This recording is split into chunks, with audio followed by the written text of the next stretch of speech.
Good morning मुलींनो. कशा आहात सगळ्याजणी? व्यवस्थित आहात ना? आणि हा संदेश नेहमी लक्षात ठेवा, घरीच राहा, सुरक्षित राहा. आता त्यासाठीच आपण इयत्ता 10वीच्या गणित भाग 1 मधील जे प्रकरण क्रमांक 3 आहे, अंकगणिती श्रेणी, ज्याला आपण अरिथमेटिक प्रोग्रेशन असं म्हणतो, तो भाग आज आपण पाहणार आहोत. आता ही अंकगणिती श्रेणी हे प्रकरण पाहण्यापूर्वी आपण काही थोड्याशा त्या प्रकरणाशी संबंधित असलेल्या काही महत्वाच्या गोष्टी अगोदर समजून घेऊया, म्हणजे मग आपल्याला पुढील उदाहरणं सोडवण्यासाठी ते सोपं जाईल. अंकगणिती श्रेणी हा जर शब्द आपण पाहिला तर याच्यामध्ये अंकगणिती हा शब्द आहे, म्हणजे अंकगणिताचा याच्यामध्ये बराचसा भाग आहे. मग अंक म्हणजे काय? तर संख्या, अंक असतात किंवा 1-2 अंकी संख्या असतात. अशा पद्धतीने तयार झालेले जे अंक आणि संख्या असतात त्यांच्यामध्ये एक प्रकारची विशिष्ट प्रकारचे संबंध तयार करून एक क्रमिका तयार केलेली असते, ज्याला तुम्ही संख्यामाला म्हणत होतात. म्हणजे पूर्वी सुद्धा तुम्ही हा भाग सगळा पाहिलेला आहे, म्हणजे 5वी मध्ये पाहिलेला आहे.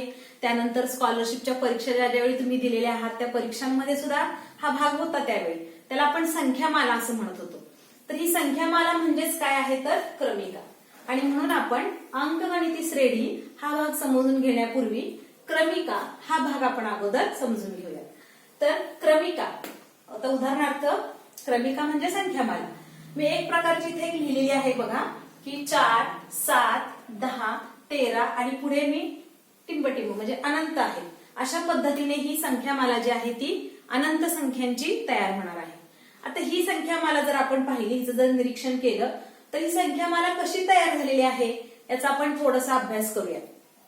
तर संख्या, पहिली संख्या होती 4, दुसरी संख्या आहे 7, तिसरी संख्या आहे 10, चौथी संख्या आहे 13. अशा पद्धतीने संख्या तयार होणार आहे, पुढची क्रमिका तयार होणार आहे.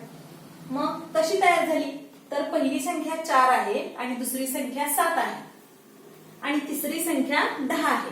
तर आता सहज आपल्या लक्षात येईल लगेच की या प्रत्येक संख्येमध्ये 3 अधिक केलेला आहे, म्हणजे 4 मध्ये 3 मिळवलेला आहे. 4 अधिक 3 बरोबर 7 आणि 7 मध्ये 3 मिळवलेला आहे. 7 अधिक 3 बरोबर 10. 10 मध्ये 3 मिळवला. 10 अधिक 3 बरोबर 13. मग याप्रमाणे आपण 13 मध्ये 13 अधिक 3 केले की 16 मिळेल आपल्याला. 16 अधिक 3 केले की 19 मिळेल. अशा पद्धतीने आपण पुढची अनेक पदं काढू शकतो. तर असं पद शोधा असंही आपल्याला येऊ शकतं परीक्षेमध्ये. त्यानंतर दुसरी संख्या मला या ठिकाणी मी लिहिलेली आहे बघा, 4, 8, 16 आणि 32. त्याचबरोबर ही सुद्धा अनंत अशी ही संख्यामाला आहे. याच्यामध्ये सुद्धा अनंत पुढे पद आहेत की जे आणखीन आपण तयार करू शकतो. मग या क्रमिकेमध्ये कशी तयार झालीये? आता जर आपण हाच नियम, या क्रमिकेचा नियम जर या क्रमिकेला लावला तर तो चालू शकतो का, तो बघूया आपण. जर 4 आणि 8 आहे, मग 4 4 मिळवले तर 8 होते. मग 8 मध्ये सुद्धा आपल्याला 4च मिळवायला पाहिजे. ज्याप्रमाणे या क्रमिकेमध्ये आपण प्रत्येक पदामध्ये 3 मिळवलेले आहेत, मग त्याप्रमाणे या क्रमिकेमध्ये पहिल्या मध्ये आपल्याला दिसते की 4 मिळवलेला आहे. मग तिसरी संख्या मिळवत असताना जर मी 8 मध्ये 4 मिळवले तर 8 आणि 4 किती यायला हवं होतं? 12 यायला पाहिजे होतं, पण ते आलेलं नाहीये, तर त्या ठिकाणी 16 आलेला आहे. आणि हा सुद्धा आपल्याला जर थोडंसं निरीक्षण केलं तर लगेच लक्षात येईल की कशी तयार झालेली आहे ही क्रमिका. तर 4 दुने 8, 8 दुने 16, 16 दुने 32, याप्रमाणे 32 दुने 64, 64 दुने 128. अशा पद्धतीने आपल्याला ही क्रमिका तयार करता येईल. मग ही कशी तयार झालेली आहे? तर गुणिले 2 करून तयार झालेली आहे, म्हणजे दुप्पट अशा पद्धतीने ही तयार झालेली आहे.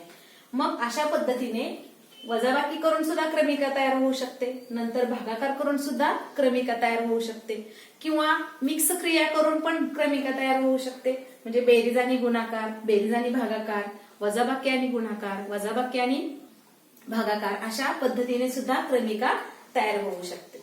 म्हणजे अशा पद्धतीने आपण संख्या तयार करून त्याची संख्यामाला किंवा क्रमिका तयार करत असतो. पहिले 3-4 पद आपल्याला माहित असतील तर पुढची अनेक पद आपण या पद्धतीने शोधू शकतो. मग आता आपल्याला जे पाहायचं आहे आज, तर तो भाग आहे अंकगणिती श्रेणी. मग आता आपण पाहिलं की क्रमिका अनेक प्रकारे तयार होऊ शकते. अनेक म्हणजे 3 प्रकारे तयार होऊ शकते. एक म्हणजे बेरीज आणि वजाबाकीच्या क्रियेने तयार होऊ शकते. दुसरी आहे ती गुणाकार आणि भागाकाराच्या पद्धतीने तयार होऊ शकते. आणि तिसरी आहे ती मिक्स क्रियेने तयार होऊ शकते. म्हणजे बेरीज वजाबाकी गुणाकार भागाकार यापैकी 2 क्रिया घेऊन सुद्धा क्रमिका तयार होऊ शकते. पण आता आपण फक्त पाहणार आहोत बेरीज किंवा वजाबाकी या क्रियेने तयार होणारी संख्यामाला किंवा क्रमिका. अशी जी क्रमिका असते त्या क्रमिकेला म्हणतात अंकगणिती श्रेणी. आणि मग याच्यामध्ये आपण या क्रमिकेचा विचार करणार नाही किंवा या पद्धतीची क्रमिका आपण या धड्यामध्ये अभ्यासणार नाही. फक्त आपण या प्रकारचीच क्रमिका अभ्यासणार आहोत जी बेरीज किंवा वजाबाकीच्या क्रियेने तयार झालेली असते. आणि त्या प्रकारच्या क्रमिकेलाच अंकगणिती श्रेणी असे म्हणतात किंवा ज्याला आपण अरिथमेटिक प्रोग्रेशन असंही म्हणतो. तर आता ही क्रमिका तयार झालेली आहे. याप्रमाणे आपण अनेक क्रमिका आपल्या पुस्तकामध्ये दिलेल्या असतात आणि त्याप्रमाणे आपण अनेक त्याच्या पुढची येणारी पद तयार करून ही संख्यामाला पूर्ण करू शकतो. आता ही ज्यावेळी क्रमिका तयार झालेली आहे ज्याला आपण आता अंकगणिती श्रेणी म्हणणार आहोत ती कशी तयार होते आणि त्याच्यामध्ये येणाऱ्या महत्वाच्या संज्ञा ज्या काय आहेत किंवा जे महत्वाचे घटक जे आहेत ते आपण आता पाहणार आहोत. तर पहिलाच आहे पद आहे तो म्हणजे साधारण फरक. पहिला महत्वाचा मुद्दा आहे तो म्हणजे साधारण फरक कॉमन डिफरन्स. आणि हा नेहमी डी दुसऱ्या लिपीतील म्हणजे लहान लिपीतील डी या अक्षराने हा फरक दाखवला जातो. म्हणून कॉमन डिफरन्स बरोबर डी हे अक्षर या ठिकाणी वापरलं जातं. आता हा फरक म्हणजे काय तर माहितीच आहे आपल्याला की ही जी क्रमिका आहे किंवा ही जी श्रेणी आहे ती फक्त बेरजेने किंवा वजाबाकीने वाढत असते. मग आता मी पुन्हा बघितलेले बघा ही लिहिलेली आहे क्रमिका किंवा श्रेणी 4, 7, 10, 13, 16 अशी अनंत आहे. अशा पद्धतीने ही क्रमिका मी लिहिलेली आहे. आता याच्यामध्ये बघा हे 4 आहे त्या 4ला पहिले पद म्हणतात आणि त्याला आपण टी टर्म म्हणजे टी या अक्षराने हे पद लिहिलं जातं. मग पहिल्या क्रमांकाचं पद आहे म्हणून मी याच्यावरती T1 असं लिहिलं आहे किंवा T1. दुसरं पद आहे 7 म्हणून त्याला मी लिहिलेलं आहे T2 किंवा T2. याप्रमाणे T3, T4, T5 अशी अनेक पद आपल्याला या ठिकाणी घेता येतात आणि त्याप्रमाणे ती क्रमिका तयार होत असते. आता याच्यामध्ये आपल्याला पहिला जो भाग बघायचा आहे तो म्हणजे साधारण फरक. या अंकगणिती श्रेणीमध्ये किंवा क्रमिकेमध्ये साधारण फरक किती आहे तो आपल्याला शोधायचा आहे. म्हणजेच ही क्रमिका कशा पद्धतीने तयार होत गेलेली आहे. बेरीजेने तयार होत गेलेली तर आहेच किंवा काही वेळा ती वजाबाकीने सुद्धा तयार झालेली असते. तर आता बघा या ठिकाणी कसा काढायचा आहे साधारण फरक डी. तर इथं आपण मगाशी पाहिलेलं आहे की ही क्रमिका कशी तयार झालेली आहे तर पहिल्या संख्येने ज्या संख्येने सुरुवात केलेली आहे ती आहे 4 आणि त्याच्यामध्ये 3 मिळवत 3 मिळवत 3 मिळवत अशा पद्धतीने ही क्रमिका तयार झालेली आहे. तर तो जो 3 जो मिळवत गेलेला आहे हा 3 म्हणजेच काय आहे तर आपला साधारण फरक आहे की जो आपण डी अक्षराने दाखवतो. मग साधारण फरक डी हा आता निरीक्षणाने तर आपण सांगू शकतो सहज अगदी सहज सांगू शकतो की तो डी किती आहे तो. पण आता आपल्याला तो प्रॉपर आपल्या गणितीय पद्धतीने तो काढायचा आहे. तर तो कसा काढणार आहे आपण डी बरोबर T2 वजा T1 म्हणजे दुसऱ्या पदातून पहिले पद वजा करायचे आहे. आता आपण बेरजेने वाढत गेलेलं पाहिलं आहे आपण. पण आता आपल्याला जो फरक हा शब्दच आहे इथे फरक आहे म्हणजे वजाबाकी त्यांची किती आहे ते शोधायची आहे. त्यामुळे आपल्याला एक पर्टिक्युलर पद्धत लक्षात ठेवायची आहे की कसा काढायचा हा साधारण फरक किंवा एखादी क्रमिका कशी वाढत गेलेली आहे किंवा कशी कमी होत गेलेली आहे हे कसं काढायचं आहे आपल्याला.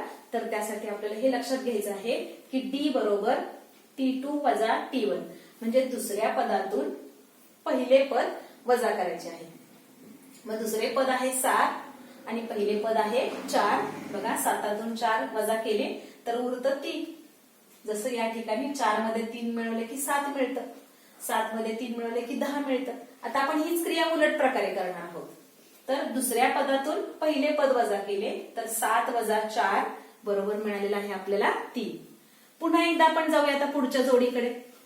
पहिल्यांदा आपण ही जोडी घेतलेली होती आता आपण ही जोडी घेऊया, म्हणजे तिसरे पद आणि दुसरे पद. मग कसं येणार होता, डी बरोबर T3 वजा T2 बरोबर 10 वजा 7 बरोबर 3. त्यानंतर डी बरोबर पुढची जोडी घ्यायची आहे. आता आपल्याला बघा, पहिल्यांदा आपण ही जोडी घेतली, त्यानंतर ही जोडी घेतली, आता ही जोडी, म्हणजे चौथ्या पदातून तिसरे पद वजा करायचे आहे. T4 वजा T3 म्हणजे 13 वजा 10 बरोबर 3. आणि शेवटची जोडी आहे T5 वजा T4 म्हणजे 16 वजा 3 बरोबर 3. अशा पद्धतीने बघा, दुसऱ्या पदातून पहिले पद वजा केले, तिसऱ्या पदातून दुसरे पद वजा केले, चौथ्या पदातून तिसरे पद वजा केले आणि पाचव्या पदातून चौथे पद वजा केले. असं आपण एक एक जोडीचे वजाबाकी करत गेलो.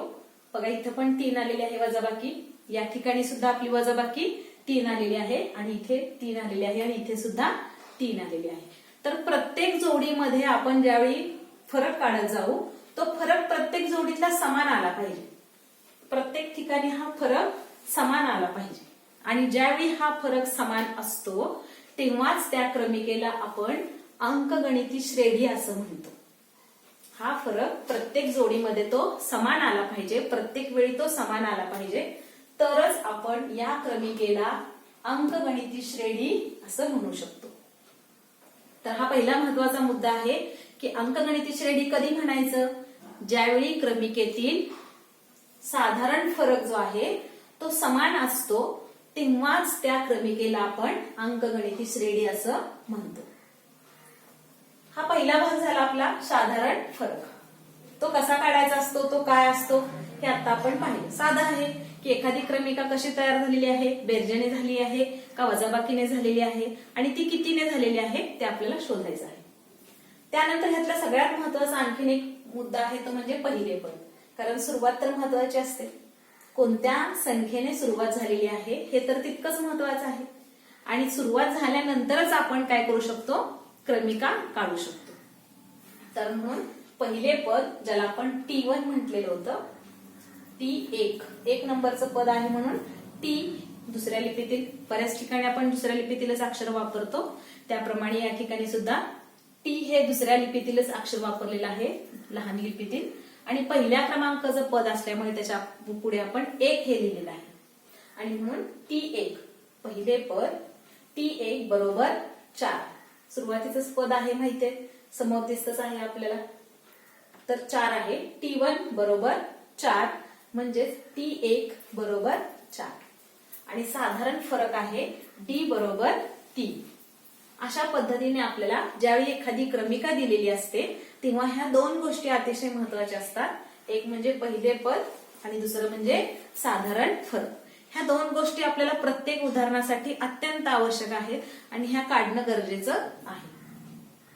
हे जे पहिले पद आहे T1, ज्याला आपण T आणि 1 लिहिलं आहे, हेच पद काही वेळा A दुसऱ्या लिपीतील A या अक्षराने सुद्धा आपण हे पद दाखवू शकतो. म्हणजे दोन्हीपैकी कुठलंही चिन्ह आपण वापरतो, पण जास्त करून जेव्हा आपण एखादं सूत्र लिहित असतो तेव्हा सूत्रामध्ये A या अक्षराचा वापर केलेला असतो. तर लक्षात घ्या, पहिले पद हे दाखवण्यासाठी आपण 2 चिन्हांचा वापर केलेला आहे. एक तर पहिलं चिन्ह आहे T1 किंवा T1 आणि दुसरं अक्षर वापरलेलं आहे A. स्मॉल लिपीतील A हे अक्षर वापरलेलं आहे. अशा पद्धतीने आपल्याला ह्या दोन गोष्टी महत्वाच्या आहेत आणि त्या समजणं आणि त्या प्रत्येक उदाहरणासाठी घेणं अतिशय आवश्यक आहे. आता आणखीन एक उदाहरण आपण घेऊया या ठिकाणी. दुसरं उदाहरणार्थ 127, 135, 143, 151 आणि पुढे अनंत अशी ही श्रेणी तयार होणार आहे. आता ही अंकगणिती श्रेणी आहे का नाही हे आधी आपण पाहूया. मग आता हे पाहण्यासाठी आपल्याला काय केलं पाहिजे, तर या क्रमिकेचा जो आहे तो आपल्याला साधारण फरक कसा आहे तो बघितला पाहिजे.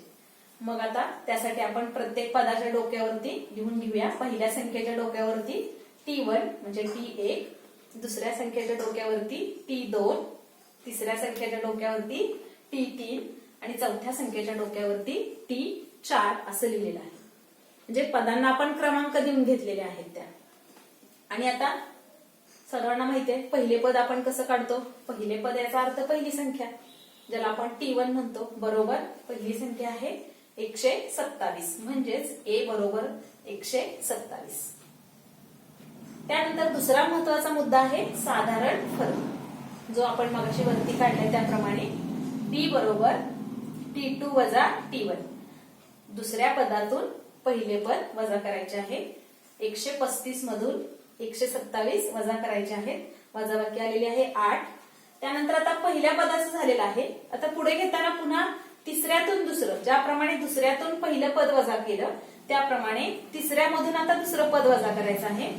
म्हणून T2 वजा T1. मग 143 वजा 135. तर हे वजा केल्यानंतर आपल्याला मिळणार आहे 8. आणि त्यानंतर तिसरं आणखीन एक आपल्याला जोडी मिळणार आहे.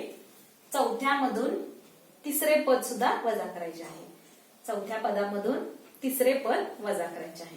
मग D बरोबर T4 वजा T3, म्हणजे T4 वजा T3. मग 151 वजा 143. 151 वजा 143. तर ही सुद्धा वजाबाकी आपल्याला मिळालेली आहे 8. आणि मग प्रत्येक ठिकाणी जर आपण पाहिलं तर आपल्याला मिळालेला आहे 8. आणि म्हणून साधारण फरक हा कसा आलेला आहे तर समान आलेला आहे. आणि म्हणून ही सुद्धा आपली काय आहे तर अंकगणिती श्रेणी आहे. आणि मग आपल्याला या ठिकाणी निष्कर्ष लिहिणं, व्यवस्थित 2 वाक्यामध्ये लिहिणं फार गरजेचं आहे. की काय लिहायचं आहे तर साधारण फरक समान आहे म्हणून दिलेली क्रमिका ही अंकगणिती श्रेणी आहे. तर ह्या 2 गोष्टी समजून घेतल्या की मग आपल्याला या प्रकरणातील या श्रेणीतील पुढचा भाग समजणं सोपं जाईल. तर याप्रमाणे आपण आता पुढची उदाहरणं नंतर समजून घेऊयात. आणि सराव संच 3.1 या पद्धतीने आपल्याला पूर्ण करायचा आहे. पुन्हा एकदा तुम्हाला सर्वांना विनंती, घरीच राहा, सुरक्षित राहा, अभ्यास करत राहा आणि मन प्रसन्न ठेवा.